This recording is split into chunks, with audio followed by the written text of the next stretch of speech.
बात हार और जीत की तो है ही नहीं, बात 11 की है। बात श्रेयस अय्यर को बाहर बिठाने की है, बात जस्ट फिलॉसफी की है, बात संजू सैमसन की भी करनी होगी। बात तो एक्चुअली मैं आज साउथ अफ्रीका की भी करने वाला हूं। क्यों? क्योंकि उनका हम करेंगे स्वॉट analysis, strengths, weaknesses, opportunities and the strategy. And कहां जाएगी साउथ अफ्रीका की टीम, आज ही कर लेते हैं उसकी थोड़ी बात।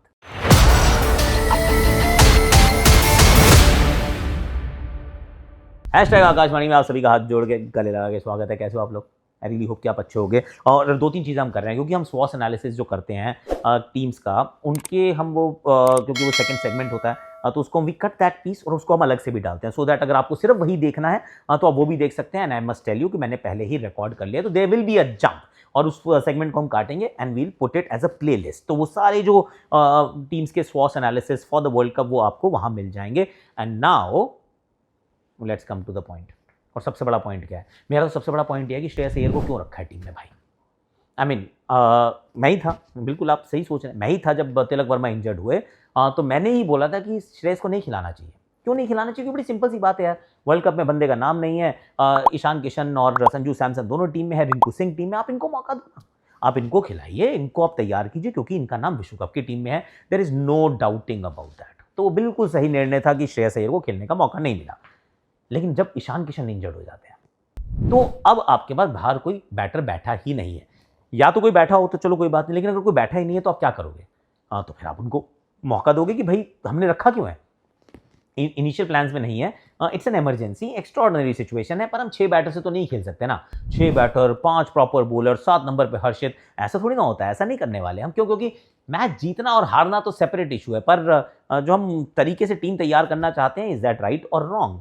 And I dare say Shreyas Iyer को बाहर बिठाने का अब क्या लॉजिक है यार?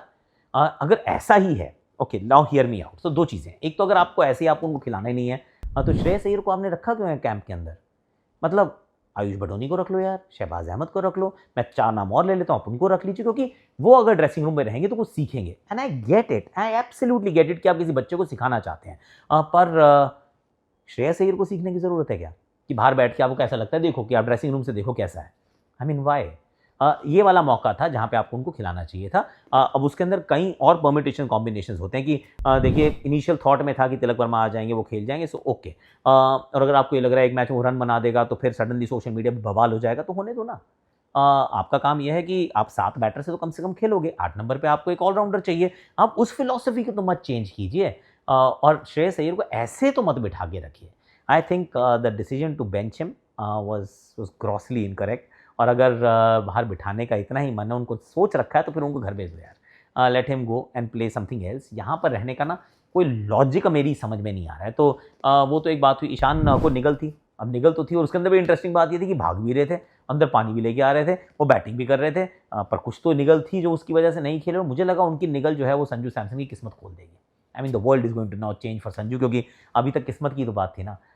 ईशान किशन के ऊपर किस्मत मुस्कुरा रही थी and things were falling in place, Muqaddar ka Sikandar, पर then he gets injured, then Sanju के ऊपर से प्रेशर हटता है, तिलक वर्मा अवेलेबल नहीं होते, संजू आखिरी मैच घर पे भी है, पर संजू के साथ क्या हो रहा है? वेलकम टू द बॉलिंग बाद में बात करूंगा, पहले जो संजू के साथ क्या हो रहा है उसके ऊपर जरा बात करते हैं। I have to stand up क्योंकि टेक्निक का थोड़ा सा इशू है, आई टेल यू। बैटिंग कैसे होती है? बैटिंग का सिंपल एक फिलॉसफी है कि बॉल को देखो, रिएक्ट करो। अगर बॉल आगे की है, allow your body to take over ना, आप आगे चले जाते हैं, पीछे चले जाते हैं, you see the ball and you react, क्योंकि बरसों की मेहनत आपको यही सिखाती है। अब सबका एक ट्रिगर मूवमेंट भी होता है, एक इनिशियल मूवमेंट होता है, रेयर कुछ बैटर होते हैं उनका नहीं होता, पर सबका होता है। या तो कोई हल्का सा बैक एंड अक्रॉस जाता है या हल्का सा कोई फॉरवर्ड प्रेस रखता है, बट इतना ही रखता है। संजू पता है क्या कर रहे हैं? संजू बॉल डालने से पहले डिसाइड कर चुका होता है कि ये मैं गया पीछे, दोनों पैर स्टंप्स के साथ लगे होते हैं, या फिर बॉल अभी वहीं पे है, ये मैं आगे।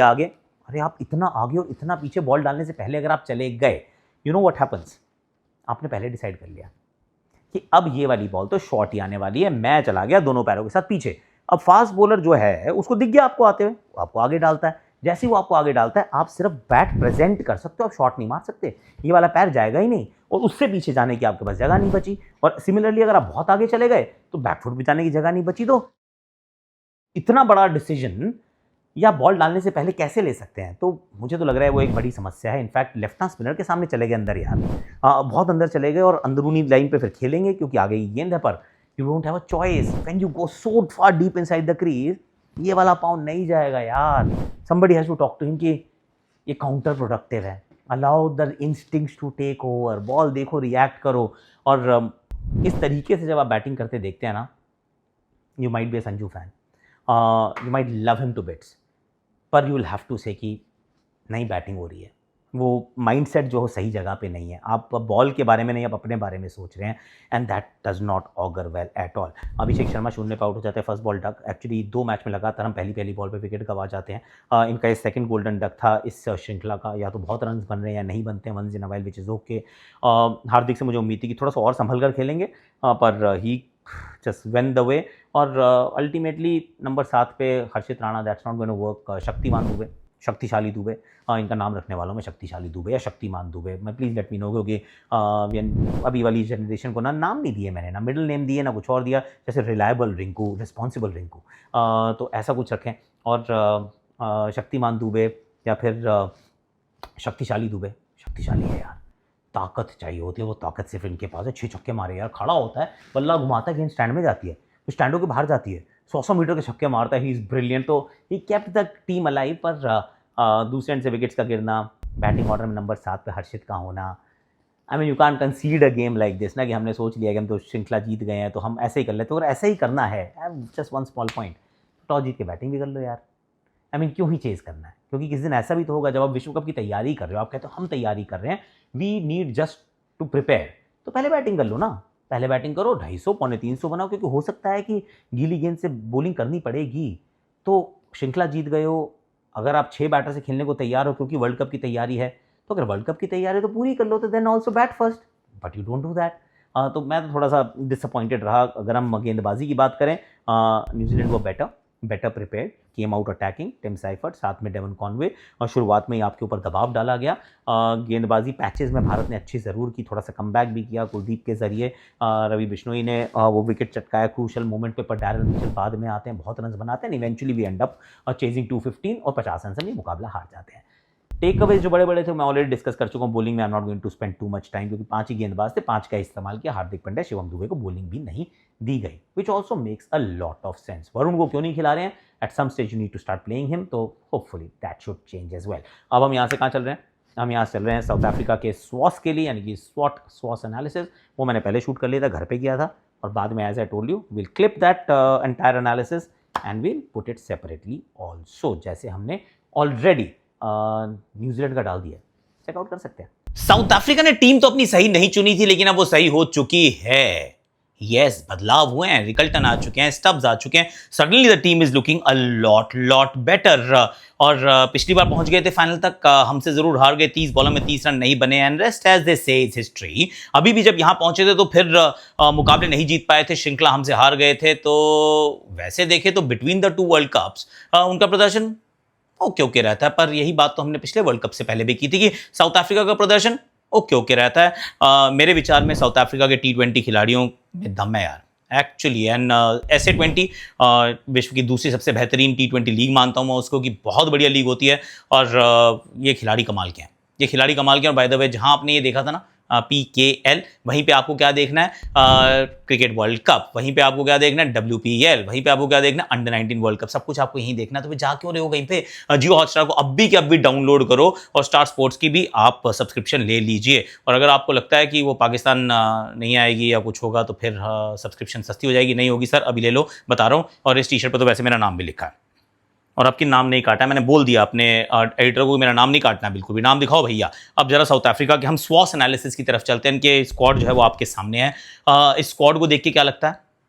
इस स्क्वाड को देख के लगता है कि टीम अच्छी है यार। Yes, they are in the group of death, तो let me just start from there. तो ये just like New Zealand, just like Afghanistan, they are also in the group of death. अब वहां से अगर निकल गए तो साउथ अफ्रीका, अफगानिस्तान, न्यूजीलैंड, इनमें से कोई एक अच्छी टीम जो है पीछे रह जाएगी। अगर तो साउथ अफ्रीका वो टीम नहीं है, अगर अगले दौर में आ जाती है, तो वो हमारे ग्रुप में आएगी। बिलीव इट और नॉट, हमारा जो सुपर 8 का जो ग्रुप है ना, सुपर लीग कह लो, सुपर 8 कह लो, जो मन करे वो, that group is killer boss. क्योंकि हमारे ग्रुप में India, Australia, south Africa and a very good looking West Indies team. तो ऑफ कोर्स सेमीफाइनल मुकाबला हमारा इन दोनों टीमों से नहीं हो सकता है, ना ऑस्ट्रेलिया से होगा ना साउथ अफ्रीका से होगा, पर जो ग्रुप के मुकाबले हैं उसमें फिसलने का स्कोप नहीं है अपने पास बिल्कुल भी। Semifinal might become a little easy, पर हो सकता है कि फाइनल में फिर दोबारा इनमें से कोई टीम हमारे सामने भिड़ जाए। पर now let's focus once again, focus on South Africa one more time.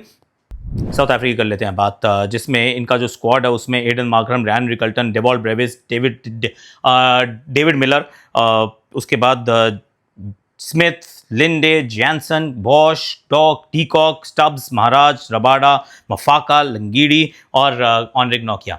तो let me start with the playing 11। जो प्लेइंग 11 मुझे लग रही है कि ठीक हो सकती है, जो अब ऐसा प्रतीत होता है कि they will be right there. तो उसमें है Quinton de Kock and Ryan Rickelton. पहले डिजॉर्जी थे, अब रायन रिकल्टन आ चुके, तो मैं दो लेफ्टियों के साथ ही ओपन करवाना चाह रहा हूँ, रिकल्टन के साथ Quinton de Kock, and they should be fine. दोनों अच्छा खेलते हैं, एक दूसरे की परछाई हैं, और लेफ्टीज चल जाते हैं यहाँ, लेफ्ट राइट जरूरी नहीं होता है, दोनों लेफ्टी के साथ आप चल सकते हो सकता है भारत भी दो लेफ्टी के साथ जा रहा हो, वी नेवर नो।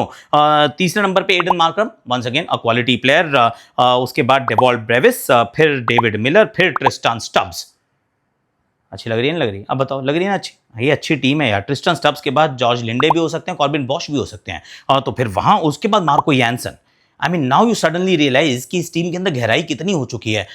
स्टब्स के बाद अगर कॉर्बिन बॉश और मार्को यानसन हैं, तो बैटिंग में डेप्थ इज इनक्रेडिबली इनसेन। फिर Keshav Maharaj, Kagiso Rabada, Lungi Ngidi, that could be the 11 यार।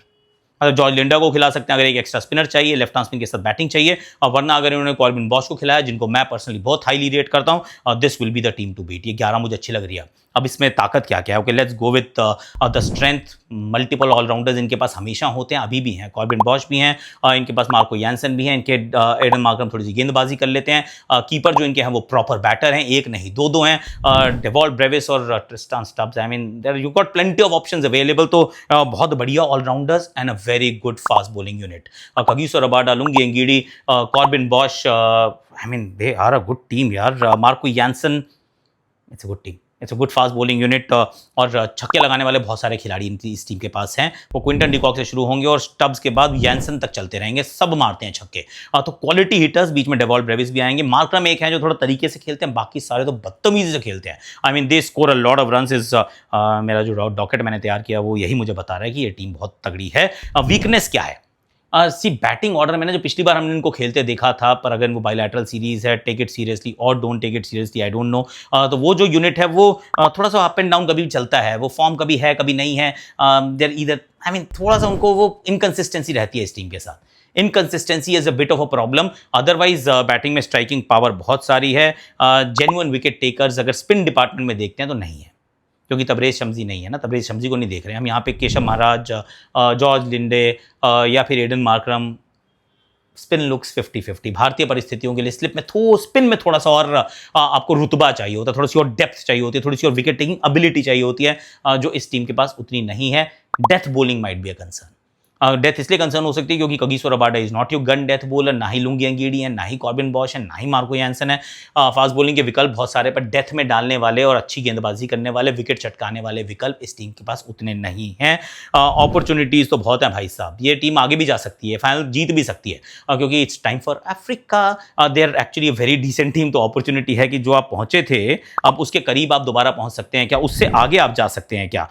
तो ये एक सोच जरूर हो सकती है कि क्या वो काम किया जा सकता है। दूसरा, आई मीन जो दो श्रृंखलाओं या दो एडिशंस के बीच में जो गड़बड़ हो जाती है इनसे, क्या उसको परे किया जा सकता है? I mean that is another opportunity तो रहेगी। रिकल्टन और स्टब्स कई बार होता है वो वाइल्ड कार्ड एंट्रीज के रूप में आते हैं ना, they become the player, the gun player, the go to player, and they change the game. तो ये उन दो लोगों के लिए तो है जिनके पास वर्ल्ड कप का टिकट ही नहीं था। Now they are not just in the 15, they will play in the 11। Imagine, I mean that is a great opportunity. Strategy क्या हो सकती है? किसी पावर प्ले को मैक्सिमाइज करना, एक बार फिर वो न्यूजीलैंड की तरह ये भी करने की कोशिश करेंगे, पर इनके पास डेथ तक गेंद बल्लेबाजी है, तो इनका उतना फोकस नहीं रहेगा। हालांकि सारे स्ट्राइकर्स इनके पास हैं। Maybe Markram to play that the fulcrum, वो मार्करम जो है वो बीच में खड़े रहे, अपनी पूरी इनिंग्स को घुमाए, इनके इर्द गिर्द सारे चौके छक्के लगाते जाए, but he is that guy who takes the inning, who controls the innings. तो वो एक हो सकता है कि एक एंकर बाकी सारे स्ट्राइकर्स, हालांकि मार्करम भी जब मारने पे आते हैं तो ठीक ठाक पिटाई लगाते हैं। So that is a thing. Fast bowlers के ऊपर ओवर रिलायंस है in terms of taking wickets.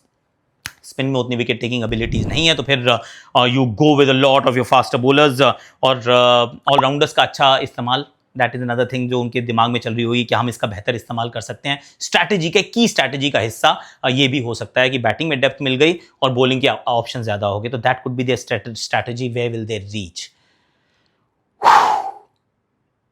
Semifinal भी हो सकता है क्वालिफाई ना करें। अगर ये ग्रुप ऑफ डेथ से निकल भी गए तो हो सकता है सेमीफाइनल भी क्वालिफाई ना करें, क्योंकि इंडिया और ऑस्ट्रेलिया और वेस्ट इंडीज के पूल में आएंगे।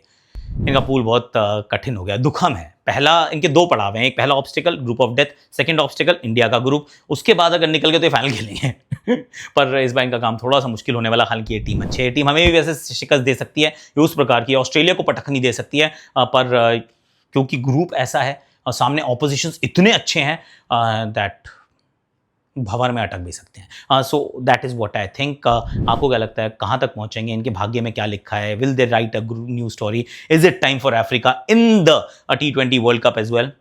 We shall find out. और आपको देखना कहाँ पे है? जहाँ ये देखा था, Jio Hotstar, sharp opinions only on Cracks. इस बार 2 बार दिखा रहा हूँ ताकि शुरू में देख ली, बाद में देख ली, अच्छी लगा अगर मेरी आपको जर्सी, तो लव यू ऑल। आज के लिए अभी के लिए इतना ही। Thank you so much for watching. Like करना, शेयर करना, सब्सक्राइब करना, नोटिफिकेशन घंटी भी करके बजा देना। और मुझे प्लीज़ मुझे बताना ये 2 चीज़ें, श्रेयस अय्यर को ना खिलाना और पहले बैटिंग ना करना। Are you in line with that? Big questions in my heart and soul, that didn't sit right with me, क्योंकि वो दोनों चीज़ें ना कॉन्फ्लिक्टिंग है सर। मुझे ऐसा लगता है, आपको क्या लगता है? बता देना।